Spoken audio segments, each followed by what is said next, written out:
नमस्कार, मैं हूं सौरभ शर्मा। 2024 के लोकसभा चुनाव से बस 70-80 दिन पहले नरेंद्र मोदी को हराने के लिए एक आखिरी प्लान तैयार हुआ है और यह प्लान बिल्कुल अलग तरीके से बनाया गया है। मोदी विरोधी कैंप के कुछ टॉप सोर्सेज बताते हैं कि जब इंडी अलायंस करीब करीब टूट गया, जब सारे सर्वे बताने लगे कि नरेंद्र मोदी ही तीसरी बार जीतने जा रहे हैं, जब मोदी ने खुद कह दिया कि बीजेपी को अपने दम पर 370 सीटें मिलने वाली हैं, उसके बाद अब पॉलिटिकल नहीं, नॉन पॉलिटिकल तरीके से दिल्ली को घेरने की तैयारी हुई है। मतलब किसानों का कंधा इस्तेमाल करके मोदी को हटाने का एजेंडा लागू किया जा रहा है। पंजाब से किसान निकल पड़े हैं, लेकिन पंजाब की सरकार ने उन्हें रोका नहीं। इस वक्त ये किसान हरियाणा में घुसने की कोशिश कर रहे हैं और किसी भी तरीके से उनको दिल्ली तक लाने की तैयारी है। आज पूरे दिन एंटी मोदी मोर्चा प्रदर्शनकारियों की मदद करने में लगा रहा। हो सकता है कुछ लोग आपसे कहें कि ये तो किसान हैं, इनका पॉलिटिक्स से क्या काम। नरेंद्र मोदी को हराने वाला इकोसिस्टम किस तरीके से किसानों को अपने मतलब के लिए यूज कर रहा है, इस्तेमाल कर रहा है, 2024 के चुनाव में कैसे ये आखिरी बैरियर है जिसे नरेंद्र मोदी को पार करना है।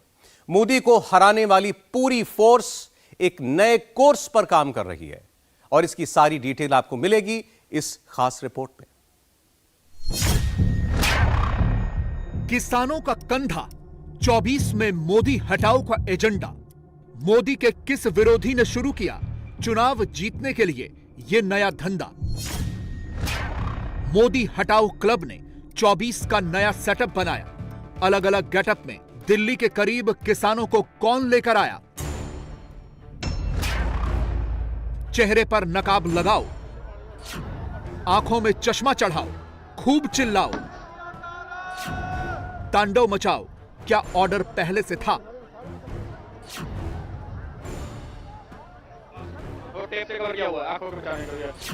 मास्क न मिले, नकाब न मिले तो चेहरे पर टेप चिपकाओ। सरकार को एक नंबर की घटिया महानीच कूट सरकार है। मोदी के खिलाफ कैमरे पर भड़काओ। क्या सबकी प्लानिंग पहले से थी?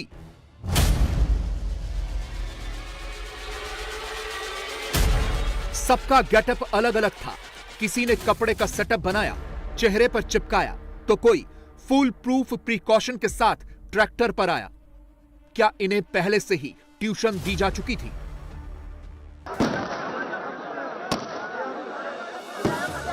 पुलिस आंसू गैस के गोले छोड़े तो क्या करना है? गीले बोरे से आंसू गैस को काबू में कैसे करना है? कैमरे पर एक एक ऑडियो वीडियो कैप्चर हुआ। बोरा पकड़ने वाला, बोरा फेंकने वाला सब दिखा है। ट्रैक्टर को बुलडोजर बनाना है। कई किलोग्राम वजन वाली पत्थर की सिल्ली को घसीट कर लाना है। सबकी तैयारी पहले से ही कर ली गई थी। ट्रेनिंग देने वाला कौन है?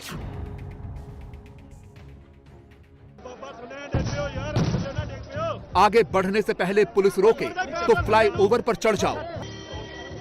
सरकारी संपत्ति को नुकसान पहुंचाओ। फ्लाईओवर पर बने टिन के शेड्स को उखाड़ फेंको। यह सब अचानक नहीं हुआ, यह एक बड़े प्रयोग का हिस्सा है।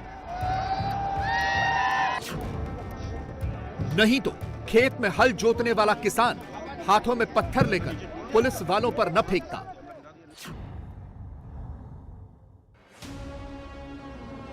एडवांस में खाने पीने का इंतजाम पहले से न हुआ होता। यह खाना खा तो किसान रहे हैं, मगर उनके खाने में मोदी विरोधी मसाला डालने वाले कोई और ही हैं। वो किसान नहीं, पॉलिटिकल लोग हैं। खाने के बाद पानी की बोतलों का इंतजाम और पीछे गाड़ी में कम से कम 1.5-2 महीने का राशन। समझ रहे हैं आप? इस बार भी 2020 का आंदोलन दोहराने की कोशिश है और इसके पीछे 24 में मोदी को हटाने की ही गहरी प्लानिंग है। देखिए एक बार फिर से ये देख सकते हैं आप किस तरह से ये टीयर गैस लगातार यहाँ पर छोड़े जा रहे हैं। दरअसल ये टीयर गैस एक बार फिर से यहाँ पर शुरू हो चुके हैं। ये देख सकते हैं आप तस्वीर, ये देख सकते हैं आप एक बार फिर से भगदड़ यहाँ पर मची है। काफी बड़ी संख्या में जो है टीयर गैस यहाँ पर छोड़े गए हैं। इस वजह से भगदड़ जो है यहाँ पर एक बार फिर से मची है। किसान जो है वापिस जो है वो भागे आए। बड़ी संख्या में यहाँ पर टीयर गैस जो है वो छोड़े जा रहे हैं। पूरा वातावरण जो इस वक्त आप देख सकते हैं कि धुएं की चपेट में यहाँ पर पूरा वातावरण जो हो चुका है। और ये देख सकते हैं आप, ये बिल्कुल हमारे पास आकर ये बिल्कुल हमारे पास आके गिरा है यहाँ पे। और ये बिल्कुल हमारे पास आकर गिरा है। ये देखिए आप, और इसको नीचे गिरा दिया है। ये बिल्कुल हमारे पास आकर यहाँ पर गिरा, लेकिन किसानों ने उसे अपने हाथ में पकड़कर उसको पीछे हटा दिया। और लगातार ये कार्रवाई जो है पैरामिलिट्री फोर्सेस की तरफ से की जा रही है। और किसान जो है, ये आवाज सुन सकते हैं, यहाँ पर लगातार आंसू गैस के गोले यहाँ पर चलाए जा रहे हैं। सवाल है कि इन किसानों के पीछे छिपकर मोदी विरोधी चिंगारी कौन भड़का रहा है? आंदोलन के सेटअप और आंदोलनकारियों के गेटअप के पीछे का पॉलिटिकल मेकअप करने वाला कौन है? इसका एक जवाब इन तस्वीरों में है। लोकेशन पंजाब का राजपुरा है और ट्रैक्टर ट्रॉली लाउडस्पीकर के साथ आंदोलनकारियों के जत्थे को ग्रीन सिग्नल देने वाली पंजाब की पुलिस है, जिसने इन्हें अपने इलाके में नहीं रोका, उल्टे आगे बढ़ने का रास्ता क्लियर कर दिया। पंजाब में आम आदमी पार्टी की सरकार है, वहीं से मोदी के खिलाफ दिल्ली चलो वाला नारा बुलंद हुआ है। इसमें एक दूसरा किरदार कांग्रेस पार्टी का है। यकीन नहीं होता तो कांग्रेस की टाइमलाइन चेक कीजिए। 2 दिन पहले ही कांग्रेस वाले ये पोस्टर घुमा रहे हैं। कांग्रेस नैरेटिव क्या दे रही है? वो कह रही है इस देश के प्रधानमंत्री कायर हैं। कांग्रेस मोदी के चेहरे पर यह विवादित टेक्स्ट यूं ही नहीं चिपका रही। राहुल की पार्टी के नेता अपनी टाइमलाइन पर जनरल डायर और जनरल कायर वाली इमेज यूं ही नहीं घुमा रहे हैं। यूथ कांग्रेस का अध्यक्ष मोदी को इस तरह के बोल यूं ही नहीं लिख रहा, ऐसे फोटो यूं ही नहीं शेयर कर रहा है। इस इकोसिस्टम का एजेंडा ही यही है, मोदी को हिटलर बताओ, सोशल मीडिया पर फैलाओ। खरगे को बोलकर मोदी को तानाशाह वाली स्क्रिप्ट लिखवाओ, मोदी को फादर ऑफ हिपोक्रेसी बताओ और किसानों के कंधे पर बंदूक रखकर मोदी विरोधी माहौल बनाओ। यह सब चुनाव के लिए हो रहा है। 24 में मोदी को हटाने के लिए हो रहा है। और यह हम नहीं कह रहे, कांग्रेस की टाइमलाइन पर लिखा यह शब्द पढ़ लीजिए। आम आदमी पार्टी ने मोदी के लिए जो कुछ भी लिखा है वो देख लीजिए। यह मोदी के खिलाफ 2024 वाला ज्वाइंट ऑपरेशन है, जिसमें केजरीवाल की पार्टी से लेकर राहुल गांधी की पार्टी, अखिलेश, ममता और लेफ्ट सारे विरोधी शामिल हैं। यह शुद्ध रूप से 24 वाली सियासी घेराबंदी है, क्योंकि न आपको न कांग्रेस को इन्हें किसानों की फिक्र नहीं है, इन्हें अपने वोटों की फिक्र है। इनके लिए किसान तो सिर्फ एक मोहरा है। बीजेपी यही कह रही है। देखो, चुनाव के नजदीक आके आंदोलन किया है, इससे आप स्पष्ट रूप से समझ सकते हो कि इसमें विपक्षी दलों की राजनीति है। यह आंदोलन किसान के हित में नहीं है, ये राजनीतिक पार्टियों को फायदा पहुंचाने के लिए है। बहुत सारे ऐसे लोग जो सरकार को जानकारी मिल रही है, बहुत सारे ऐसे लोग जो इसमें कोशिश करेंगे कि इस तरह का स्थिति बने जिससे एक वातावरण प्रदूषित हो। और मैं तो ऐसे किसान भाइयों से भी कहूंगा कि इन सारे चीजों से वो बचे, क्योंकि भारत सरकार प्रतिबद्ध है किसानों के हितों को लेकर। कुछ ऐसे लोग भी उसमें हो सकते हैं जो इसका समाधान के बजाय समस्या के रूप में देखना चाहते हो। पर मैं किसानों से यही निवेदन करूंगा कि वैसे लोगों के जो पूरे वातावरण को प्रतिकूल बनाना चाहते हैं, उससे सावधान रहें। बीजेपी अगर आरोप लगा रही है तो इसके पीछे सॉलिड रीजन भी है, क्योंकि किसान आंदोलन पार्ट 2 में कांग्रेस के हाथ वाली पर्ची इन दिनों खूब वायरल हो रही है। यह ट्वीट बहुत गौर से पढ़िएगा, देखिए क्या लिखा है। हमारा वॉर एंड स्ट्रेटजी रूम भी देख लो, बॉयज एंड गर्ल्स यहीं से दिल्ली कूच हो रहा है। जिस हैंडल से यह ट्वीट किया गया वो आंदोलन की वजह से दिल्ली एनसीआर में लगे जाम को टेस्टी, यमी और किसान जैम बताता है। जानते हैं ये कौन है? अपनी कार में बैठकर यह शख्स हिंदुस्तान में सिविल वॉर की धमकी दे रहा है। ये कौन है? किसका आदमी है? क्या कह रहा है? सब सुनाएंगे, सुनकर आप भी चौंक जाएंगे। मगर सबसे पहले आपको उस इकोसिस्टम से मिलाते हैं जो किसानों के पीछे छिपकर 24 में मोदी हटाओ का एजेंडा चला रहा है, यानी कांग्रेस पार्टी। ये राहुल की मंगलवार की तस्वीर है। लोकेशन छत्तीसगढ़ की अंबिकापुर मंडी और राहुल किसानों के बीच। अब क्या यह सिर्फ संयोग हो सकता है कि जिस दिन किसानों ने दिल्ली की ओर कूच किया उसी दिन राहुल किसानों के बीच पहुंचे? जवाब है नहीं। यह सोचा समझा प्रयोग था जिसकी स्क्रिप्ट काफी पहले ही लिख ली गई थी। यकीन नहीं होता तो जयराम रमेश को सुनिए। राहुल जी किसान संगठनों से मुलाकात कर रहे हैं और राहुल जी किसान संगठनों से मुलाकात कर रहे हैं और राहुल जी किसान संगठनों से मुलाकात कर रहे हैं अंबिकापुर में। और आज ही के दिन पंजाब, हरियाणा, यूपी और अलग अलग देशों के किसान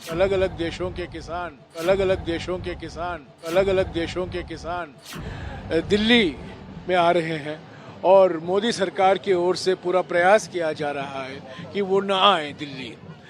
तो उसी समय राहुल जी किसान संगठनों से बातचीत कर रहे हैं।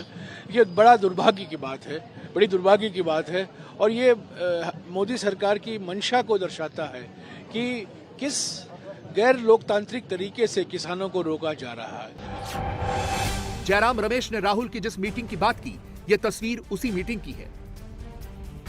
अब राहुल का यह ट्वीट पढ़िए। किसानों के बीच खड़े रहकर राहुल ने एमएसपी और किसान आंदोलन पर जो कहा वही लिखा। क्या कहा, पहले यह पूरा बयान सुनिए, फिर आगे की बात करेंगे। आज किसान दिल्ली की ओर चले जा रहे हैं, पैदल जा रहे हैं, उनको रोका जा रहा है, उन पे टीयर गैस चलाई जा रही है, उनको जेल में भरा जा रहा है। तो मैं आपको यहां जो खारगे जी ने कहा उसको दोहराना चाहता हूं कि इंडिया की सरकार आएगी तो हम एमएसपी की गारंटी हिंदुस्तान के किसानों को देंगे। जो स्वामीनाथन रिपोर्ट में लिखा है वो हम पूरा करके आपको दे देंगे।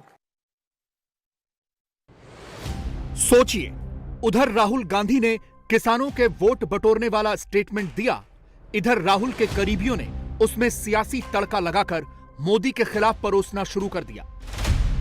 सवाल है कि क्या 24 के चुनाव के मद्देनजर किसान आंदोलन में कांग्रेस का कोई डायरेक्ट इन्वॉल्वमेंट है? क्या आंदोलन की यह पूरी स्क्रिप्ट कांग्रेस ने ही लिखी है? इसका जवाब एक ऐसे थ्रेड में है, एक ऐसी टाइमलाइन में है जो राहुल की पार्टी पर कई गंभीर सवाल खड़े कर रहा है।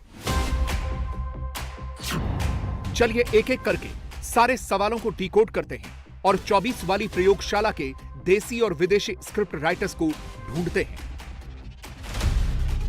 तारीख 16 नवंबर 2023, यानी वो दिन जब राहुल के करीबी दीपेंद्र हुड्डा ने प्रोफेशनल फार्मर प्रोटेस्ट ऑर्गेनाइजर या कहें किसान नेता रमनदीप सिंह मान से मुलाकात की और दोनों के बीच फ्यूचर प्लान पर चर्चा हुई।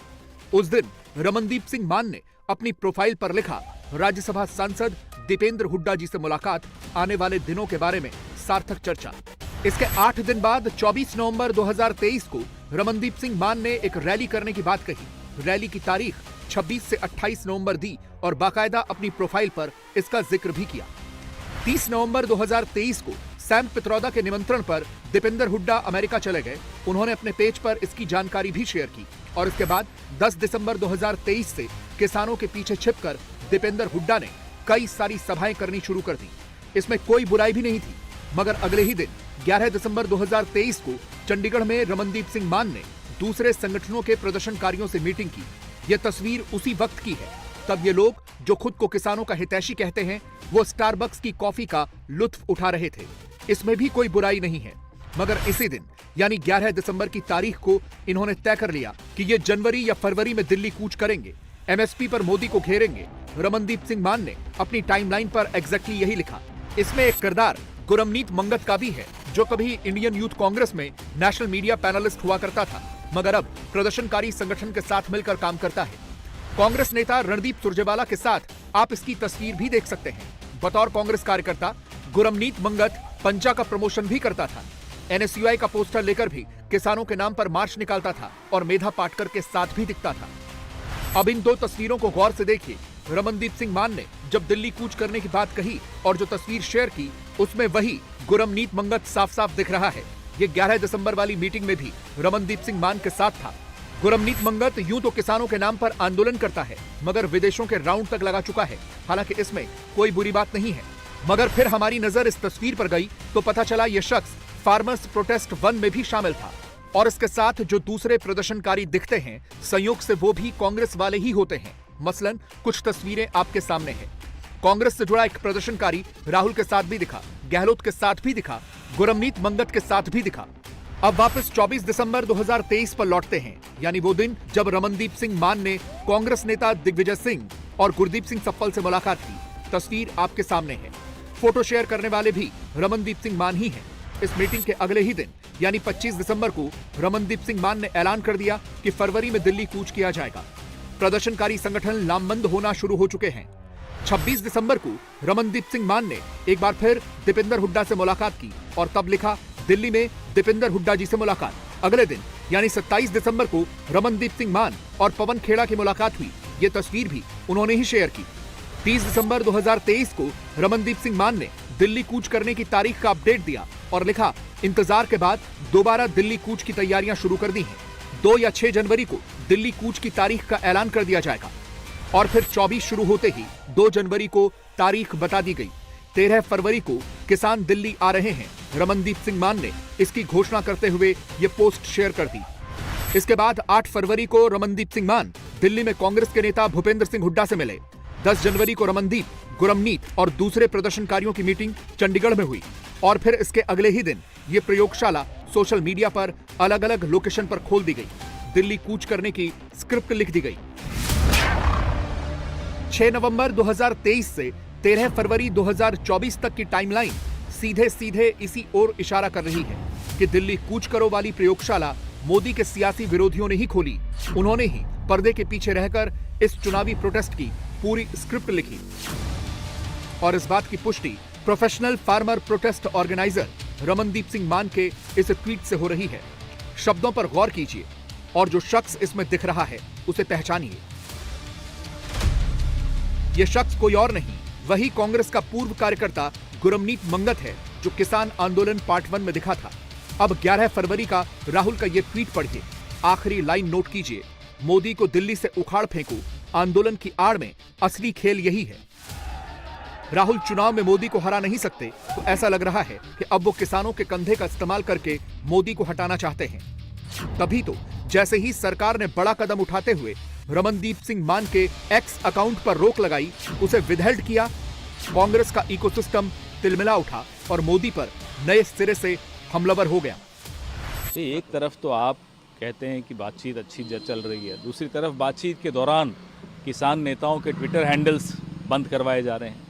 तो ये किस तरह का आश्वासन है और किस तरह की बैठक है और किस तरह की नीयत है सरकार की? किसान और खेत मजदूर को जिस तरीके से नजरअंदाज किया गया है, जिनको बिल्कुल प्राथमिकता नहीं दी गई है प्रधानमंत्री की आर्थिक नीतियों में, उसी को तो उजागर दर्शाने के लिए, उस बात को उजागर करने के लिए, देश के सामने रखने के लिए किसान संगठन दिल्ली में आ रहे हैं और राहुल जी आज अंबिकापुर में किसान संगठनों से मिल रहे हैं।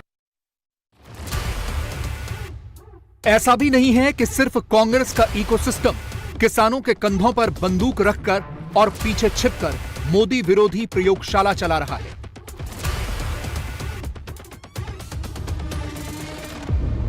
दीदी की टाइमलाइन देख लीजिए, सेम टू सेम वही स्क्रिप्ट। अखिलेश की टाइमलाइन पर भी वही धिक्कार है वाली स्क्रिप्ट। और जब बात अखिलेश यादव की हो रही है तो आपको इस शख्स का एक वीडियो दिखाते हैं। तेजिंदर विर्क नाम का यह शख्स जो ट्वीट करता है उसमें सबसे पहले अखिलेश यादव को टैग करता है और वीडियो में क्या कहता है आप भी सुनिए। देश के किसान का जो डेमोक्रेटिक राइट है, जो उनकी मांगे हैं, उनको लेकर जो किसान संगठन दिल्ली जा रहे हैं, उनको लगातार जो है धमकाया जा रहा है। तो हम मांग करते हैं सरकार से कि सरकार ने अगर किसी मुकालते के अंदर, किसी भ्रम के अंदर शांतिपूर्वक आंदोलन कर रहे किसानों के ऊपर बल प्रयोग करने का या कहीं अत्याचार करने की कोशिश की तो इसके अंजाम सरकार को भुगतने पड़ेंगे। देश का किसान फिर चुप नहीं बैठेगा। अगर उसकी आन बान शान पर कहीं सरकार ने कोई उंगली उठाने की कोशिश की तो फिर देश का किसान सड़कों पर उतरेगा और फिर देश के सरकार को इसके देश के किसानों को रोकना मुश्किल हो जाएगा। देश के किसान का जो डेमोक्रेटिक राइट है, जो उनकी मांगे हैं, उनको लेकर जो किसान संगठन दिल्ली जा रहे हैं, उनको लगातार ये शख्स खुल्लम खुल्ला सिविल वॉर की ओर इशारा देता है, भड़काऊ बातें कहता है। देखने में आपको ये भले ही कोई प्रदर्शनकारी लगे, सरकार को इसके देश के किसानों को रोकना मुश्किल हो जाएगा। मगर इस शख्स का सच क्या है, ये आप इन तस्वीरों को देखकर समझ सकते हैं। किसानों के पीछे छिपकर देश में गृह युद्ध जैसे हालात पैदा करने की ओर इशारा करने वाला यह शख्स अखिलेश का करीबी है। वो अखिलेश यादव के साथ फोटो भी खिंचवाता है और समाजवादी पार्टी के बैनर तले जमीन पर बैठकर नारे भी लगाता है। तभी तो जैसे ही 24 में मोदी विरोधी प्रयोगशाला का पहला चैप्टर सड़कों पर दिखता है, अखिलेश उसमें ये टेक्स्ट फिट करके बैठ जाते हैं और निशाना मोदी पर लगाते हैं। जो सरकार किसानों के नाम पर वोट लेना चाहती हो, जो सरकार स्वामीनाथन जी को भारत रत्न दे रही हो, जो सरकार किसानों के नेता चौधरी चरण सिंह जी को सम्मान दे रही हो, भारत रत्न, आखिरकार किसान को एमएसपी क्यों नहीं? या एमएसपी देना नहीं चाहती सरकार? बड़े लोगों से मिली हुई है सरकार, जो लोग मुनाफा कमाना चाहते हैं उनसे सरकार मिली हुई है, और उसी का परिणाम यह है कि किसान की आवाज दबाने के लिए लगातार सरकार इसी तरह का व्यवहार कर रही है किसानों के साथ। आने वाले चुनाव में जो 2024 को होने जा रहा है, देश की जनता भारतीय जनता पार्टी को हटा देगी। मतलब साफ है, इस वक्त आपको जो कुछ भी सड़कों पर दिख रहा है वो कहने को किसानों का आंदोलन है, मगर इस आंदोलन के पीछे वो पॉलिटिकल चेहरे छिपे हैं जो किसी भी कीमत पर 24 में मोदी को आने नहीं देना चाहते, इसीलिए इतना शोर मचा रहे हैं। फिर भी ये दिल्ली जाने के लिए अड़े हुए हैं, तो वो समझ से परे की बात है कि किस लिए दिल्ली जाना चाहते हैं।